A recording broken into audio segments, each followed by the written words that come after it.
11 साल Aitchison college Lahore में ज़ेर तालीम रहे।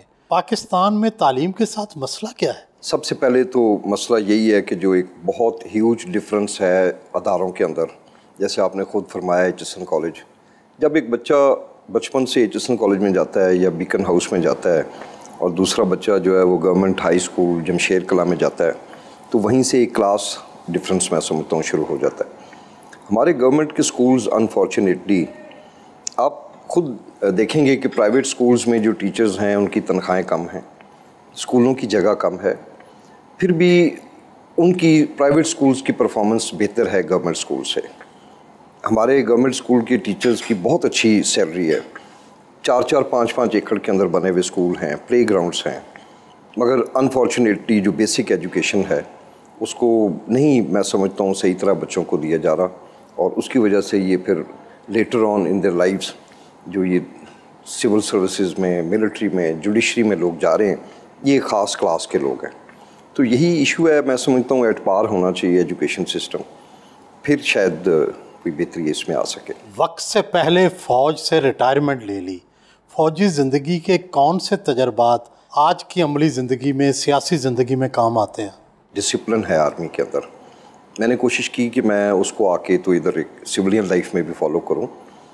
शुरू में कुछ मुश्किलात हुई, मगर लेटर ऑन आई रियलाइज़ कि ये मुझे इन्होंने बहुत हेल्प आउट किया। जो एक डिसिप्लिन लाइफ है, ऑर्गेनाइज्ड है, और काफ़ी हद तक ये कि आप सीधी बात करने के आदी हो जाते हैं।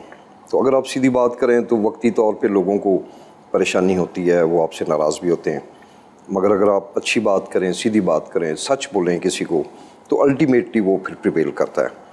तो फ़ौज की जो मतलब फ़ौज में रह के जो मेरा एक कोलीग्स के साथ जो इंटरेक्शन था, जो मेरा तल्लक था, तो वो आज भी कायम है। और ऑब्वियसली मेरे जो कुछ कोलीग्स हैं they are at very senior post, उनसे रब्ता भी रहता है। आप अपने हल्के की काफ़ी मसाइल जो मतलब उस उधर रह के जो मेरे उन लोगों से तल्लक वास्ता था, you can get good help from your friends from your previous organisation, जायज़ चीज़ों के लिए ऑब्वियसली। मिलिट्री इंटेलिजेंस और ISI की सर्विस के दौरान सियासतदानों की निगरानी करते रहे होंगे, क्या अब आपकी भी कोई निगरानी करता है? पता नहीं, शायद वो ना करते हों, मुझे तो इतना नहीं पता कि वो करते हैं कि नहीं। तो वैसे इन गुड फेथ शायद होती हो कि अगर कहीं पे आप अक्रॉस द लाइन, क्योंकि मैं समझता हूँ जो मिलिट्री इंटेलिजेंस का है वो ज़्यादातर उनका, मैं चूँकि उसमें ज़्यादा रहा हूँ, तो वो ये होता है कि कहीं आप कोई ऐसी हरकतों में जो एंटी स्टेट हैं स्पेशली आप मुलव्वस हों, तो फिर ज़ाहिर है दैट इज़ देयर डोमेन, वहाँ पे वो ज़रूर चेक भी करते हैं। अमूमन वो अदरवाइज़ मैं नहीं समझता कि पर्सनल लाइफ्स में झांकते फिरते हैं या लोगों को वो ऐसा तंग करते हैं।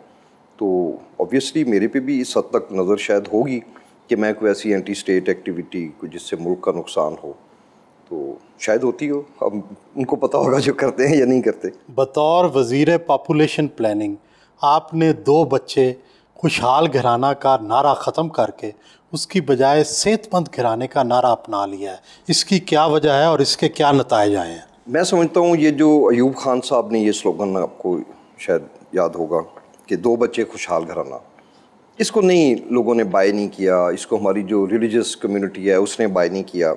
वो इसको डायरेक्टली लिंक करते हैं रिज़्क़ के साथ कि अल्लाह पाक ने तो रिज़्क़ देना है, तो जितनी मर्ज़ी औलाद हो। तो मैं समझता हूँ कि, और मैं दिल से ये फ़ील करता हूँ कि अगर किसी के 2 नहीं 3 हैं, 4 हैं, मगर वो सारे बच्चे सेहतमंद हैं और वो उनको अच्छी तालीम मिल रही है और उनको मतलब वो अपनी लाइफ में प्रोग्रेस कर रहे हैं, तो मुझे यकीन कीजिए सुहेल भाई, मुझे उससे कोई इशू नहीं है।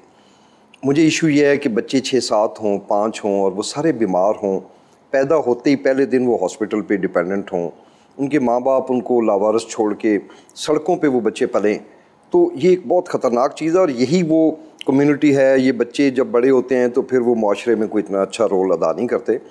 और मैं समझता हूँ कि चूँकि मैंने काफ़ी इंटरेक्ट किया है, जो हमारे उलमा हज़रात हैं वो इस चीज़ पे सारे ही कायल हैं कि अगर सेहतमंद घराने की बात की जाए तो ये मुनासिब बात है। तो इस स्लोगन को मैं समझता हूँ कि काफ़ी हद तक एक्सेप्ट किया है लोगों ने, स्पेशली जो हमारी रिलीजियस कम्युनिटी है।